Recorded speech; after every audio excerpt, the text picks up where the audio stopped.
is 19 minutes past 8 now. Friedreich's ataxia. It is a rare neurological condition affecting around 200 people in Ireland. For Emily, Felix and Aoife Quinn, it's a disease that has shaped every aspect of their lives for years. They're now campaigning for access to Skyclarys, the first approved treatment for Friedreich's ataxia in Europe, which they say could slow the progression of the disease. And Emily and Aoife are here with us now. Good morning to you both. It's so great to have you both with us. Emily, listen, can we talk to you first of all about Friedreich's ataxia? You were 12 years of age. Yeah. You were told that you were just a clumsy child. Yeah. So I suppose I had symptoms for a few years before diagnosis in primary school, the end of primary school.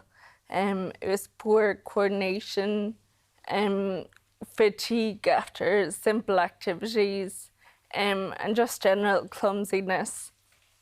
I'd come home from school covered in bruises and just not remember what happened if I bumped into something or fell.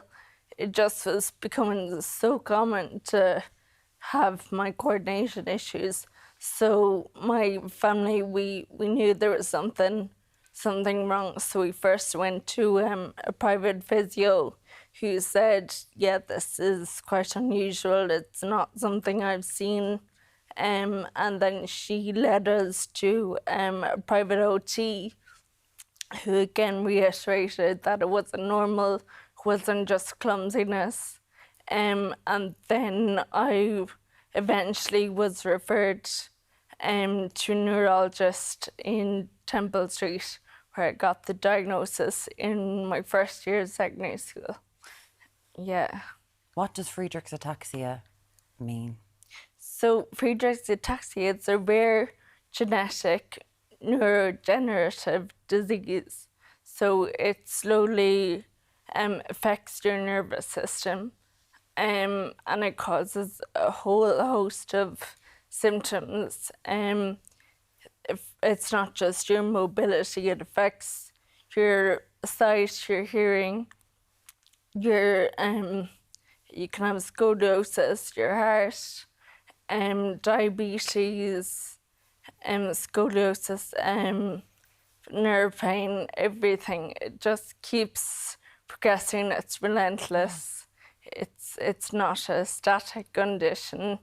You have to just constantly readapt to a new reality, because your abilities are just slowly torn away, little by little. Aoife, you got diagnosis during your Leaving cert. Yeah. You were working away, but knowing this diagnosis, what do people not realise with the condition that you at the moment? I think you're living in constant fear because you know what's going to happen to you. It's just a matter of time. So like I started this petition after seeing Emily's video on RTE, just like I need a better future for myself, and like because it is hereditary, obviously I'd fear for like my sisters and their kids and future generations. And my cousins are starting to have kids, so like I'd have this fear of God in me in case it would show up again in the family. So like I'm willing to do anything now for the future generations. It's a genetic mutation in your genes that has caused this, and you use the word there, Emily, relentless. I think that's something that people mightn't realise. When you were diagnosed, like you were walking, everything was happening, and now you're in a wheelchair. Yeah, and I think that's quite a misconception as well, that they look at the wheelchair and people think, oh, that's the end stages of the disease. That's the worst that can happen to you. But that's not the case. The wheelchair is the least of my worries, to be honest.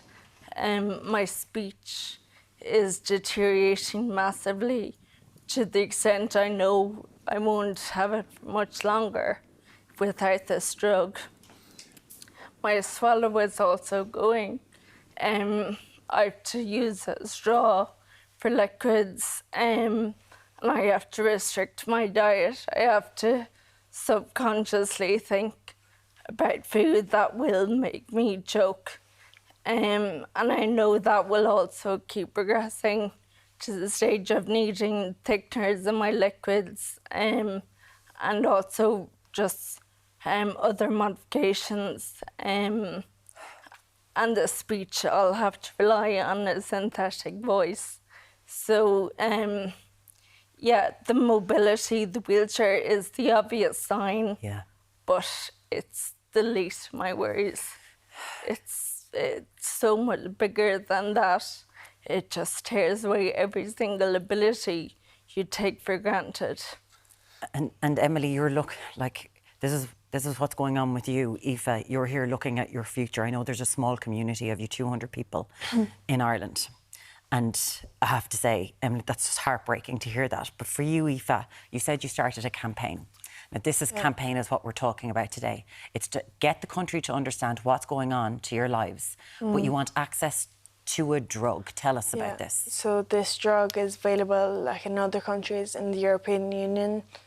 Like, I can't understand as European citizens why we can't go over to one of these countries and get the drug, like Cyprus, for example.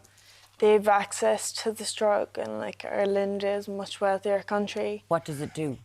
So it slows the progression down by about 55%. So like that would be huge for me. You were in the Dáil I was, campaigning for this. What was the reaction you've had? So we spoke with the Fianna Fáil party, and like the response was very good, you know. So I was down with a man called Craig Cody and also Helen Kearney. So Craig has 2 sons, but one of them sadly passed away. You probably heard the end of September just gone by due to Friedreich's, and like he was only 13. It was something to do with his heart, and his other son now is 16. And so Craig is really fighting for his strokes. The only person that he has left at home is Paddy. And I think just hearing everybody else's stories, like I know I'm lucky I'm still walking and everything, and like my voice is grand, but this only the start. It's a progressive and so disease. As each day goes on, I hear more and more stories, like you're scared for your life. Like one of the big concerns on this as well about getting this drug, I know that you might only qualify it for once you've lost significant function as well. Yeah. That must be very difficult to hear. It is, but at the same time, like because I've lost a bit of balance, I do think, you know, I'd be qualified to get this drug. Okay. So this drug that keeps on being brought up, it's been denied by the Society in Ireland because of the cost. It would cost per person €280,000 a year for this drug. It has been improved in, we'll say, Germany in 2024, even though it's 336,000 per person there, because they have a different way of treating these sort of diseases. Emily, how does it feel that your life is now down to a number? Yeah, it's hugely disappointing. I am a taxpayer. I've worked almost 5 years full-time now, and I contribute so much to society. I really have always strived to be independent and do what I can for society.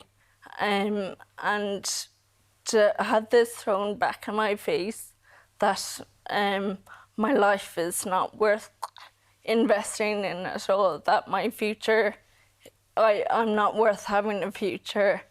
It's so heartbreaking.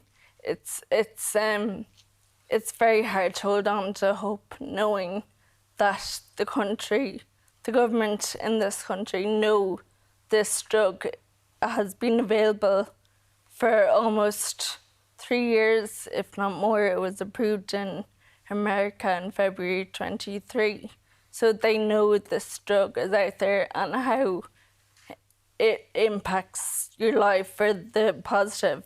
It improves your quality of life. It gives you dignity, something everyone deserves. You wouldn't put an animal through what we have to go through, knowing that our body is going to keep failing, slowly, bit by bit. So it's just heartbreaking that they have the control. They can help our lives. They can slow down the progression and give us a quality of life. But all they're looking at is numbers and a man-made concept of money. Like, since when did the country become so preoccupied with money that its our citizens can slowly fade away? Aoife, there is a petition on this. You are trying to call on the government. If the HSE or the Minister for Health is watching now, what would you? Well, I met the Minister for Health and I met Taoiseach a couple of weeks ago. And first of all, the Minister for Health, like at the time, Biogen hadn't sent their proposal to the HSE. So she was kind of saying there was nothing the HSE could do and that we were waiting on Biogen. But like now that isn't the case, so it is up to the HSE. And like in the Dáil last week, I let them all know that like if I lose my ability to walk, that will be on the government at this point, because they can't pay for the drug, like they have the money. We're one of the wealthiest countries. And I also met the Taoiseach then, and you know, he said that it was great, like 2026, like medicine technology is advancing all the time. That is true, that is great. But like the issue is that we're in Ireland, so we cannot get this medication. And this like, is happening to you right now. Yeah, if I was American or German, we'd have access to the drug, but because we're Irish, we can't. And because we're European citizens, that's not doing anything for us either. No. Like, what is the point? We know that Biogen are working on actually going in and doing something with the genome, the gene that you have. This is what it's all about. Emily, I can't thank you enough. I know you're doing your FE1s and you're busy at the minute, but thank you for what you just said. I think it's really important that people heard that. And Aoife Quinn, both of you living with Friedreich's ataxia. You've been absolutely amazing. Sorry that you have to do this. Thanks a million for coming in. Thanks.